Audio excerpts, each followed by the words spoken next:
Bu ilin 11 ayında 43.527 reklam yayımının qarşısı alınıb. Buna səbəb isə reklam haqqında qanunun tələblərinin pozulmasıdır. Bakinski Krevetka, Koşkin Dom, Green Star Akademi. Bunlar hansısa xarici ölkələrdəki restoran, ali təhsil müəssisəsi və ya baytarlıq binasının adları deyil. Bura Bakı, eləcə də regionlardır. Təəssüf ki, siyahını genişləndirə də bilərik. Amma belə bir sual ortaya çıxır. Niyə? Nəzər alsaq ki, hər birinin Azərbaycan dilində qarşılığı var. Niyə xarici kəlmələrə müraciət edirik? Hətta müraciət etməklə yanaşı bunu ictimailəşdiririk. Əksər hallarda sahibkarlar bunu müştəri cəlb etmək üçün olduğunu və ya fərqlilik yaratmaq istədiklərini bildirirlər. Amma heç bir halda bu qanun pozuntusuna haqq qazandırmır. Əslində reklamvericinin tələblərinə əsasən reklam qurğularında yerləşdirilən reklamın mətnində dövlət dili ilə yanaşı digər dillərdən istifadə oluna bilər. Bu halda xarici dildə olan mətn dövlət dilində olan mətndən sonra yerləşdirilməli, dövlət dilində olan mətnin tutduğu sahədən böyük olmamalıdır. Görüntülərdə isə bu qaydalara əməl edilmədiyi açıq-aşkar görünür. Azərbaycan Dövlət Reklam Agentliyindən Reala verilən məlumata görə məhz bu qayda pozuntularına görə açıq məkanda 500-ə yaxın reklamın yayımı dayandırılıb. Agentlik tərəfindən aparılan monitorinqlər nəticəsində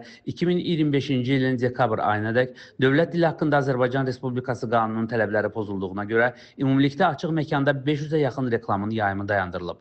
Dövlət dilindən düzgün istifadə ilə bağlı sahibkarlar arasında maarifləndirmə işi mütəmadi olaraq davam etdirilir. Açıq məkanda reklam yerləşdirilməsinə icazə verilərkən reklamın qanunvericiliyin, o cümlədən dövlət dilinin tələblərinə uyğunluğu yoxlanılır, pozuntular aşkarlandıqda icazə verilməsindən imtina olunur, habelə zəruri hallarda müvafiq düzəlişlər edilir. Bu statistika onu deyir ki, dilimiz sakitcə yaralanır. Reklam ticarət məqsədli olsa da həm də cəmiyyətin dil güzgüsüdür. Hər yanlış söz bu güzgüdə bir çat salır. Dili qorumaq, gələcək nəsillərə ötürmək də öz əlimizdədir. Cəmiyyət mütəmadi maarifləndirilməli, Azərbaycan dilinin orfoqrafik və orfoepik qaydalarından məlumatlı olmalıdır.